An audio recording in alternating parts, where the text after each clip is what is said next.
Dumela, Suabona, Molo, Molweni, Nda. Mr. President, my wife and I are delighted to welcome you to Buckingham Palace this evening. South Africa, like the Commonwealth, has always been a part of my life. My mother often recalled her visit in 1947, the year before I was born, when from Cape Town on her 21st birthday, she pledged her life to the service of the people of the Commonwealth.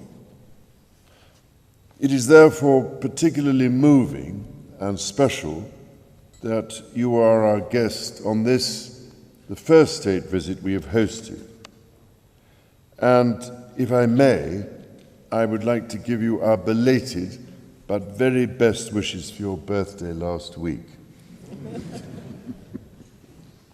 The late Queen had the great pleasure of hosting Presidents Mandela, Mbeki, and Zuma for state visits to the United Kingdom, at all of which I was present. On each of those occasions, she expressed her admiration for your country and its people, its vibrancy, natural beauty, and diversity.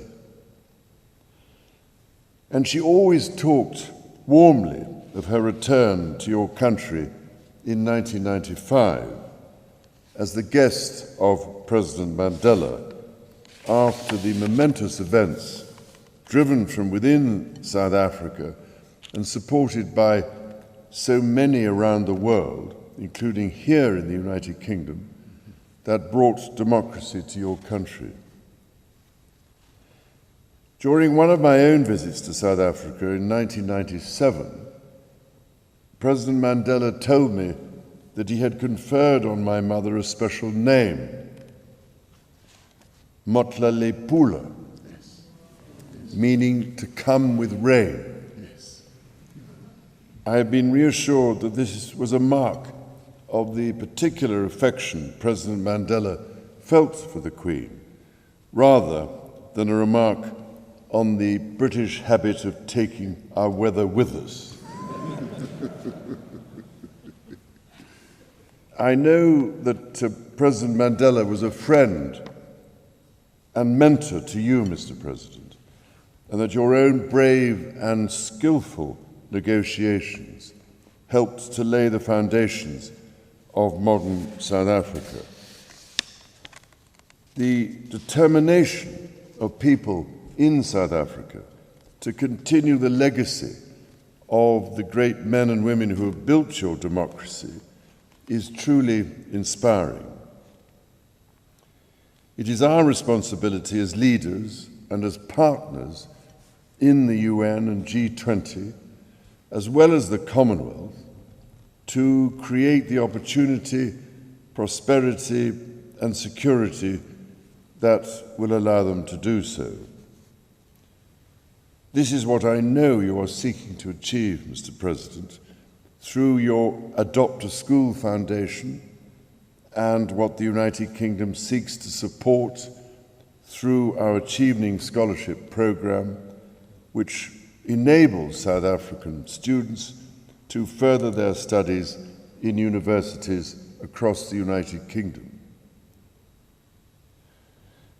It is only by working together across our countries and our generations that we will tackle some of the greatest challenges of our times. For instance, our collaboration in science and innovation is literally vital in order to protect our people's health by preparing for future pandemics. Perhaps, above all, we must find and implement practical solutions to the twin existential threats of climate change and biodiversity loss. To this end, I am proud that the United Kingdom, along with France, Germany, the United States of America, and the European Union, have established a lasting partnership with South Africa by supporting your ambitions for a just energy transition to a sustainable, green, economically vibrant future, and that our countries are committed to ensuring an ambitious global biodiversity framework in Montreal this December. These are examples of our crucial modern relationship. Of course, that relationship goes back centuries. While there are elements of that history which provoke profound sorrow, it is essential that we seek to understand them. As I said to Commonwealth leaders earlier this year, we must acknowledge the wrongs which have shaped our past if we are to unlock the power of our common future. Today, the links between our countries run deep, with extensive family, professional, and cultural ties. This month in London, for example, one could visit the Royal Academy, where the major exhibition is a tribute to a South African artist, William Kentridge. Or one might go, as my wife and I did, to visit the Victoria and Albert Museum to see the Africa Fashion Exhibition, which celebrates the daring, innovative style of South African designers. Or this weekend, one might choose to travel to Twickenham, where English supporters will hope not to have to relive those extraordinary 80 minutes in 2019 when Siya Kolisi led and inspired your country to victory. Indeed, sport, which has done so much to define South Africa's modern history, is inescapable in our relationship, and it is forging new paths. In women's football this year, Banyana Banyana brought home the Women's Africa Cup, while our own Lionesses won the European Championship.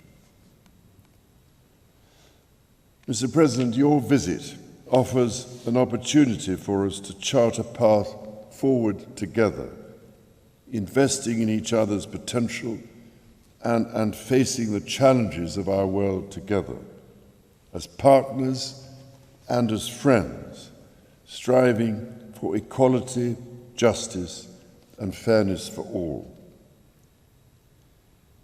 At the turn of the year, the world paid tribute to the life and legacy of a great South African, former Archbishop Desmond Tutu.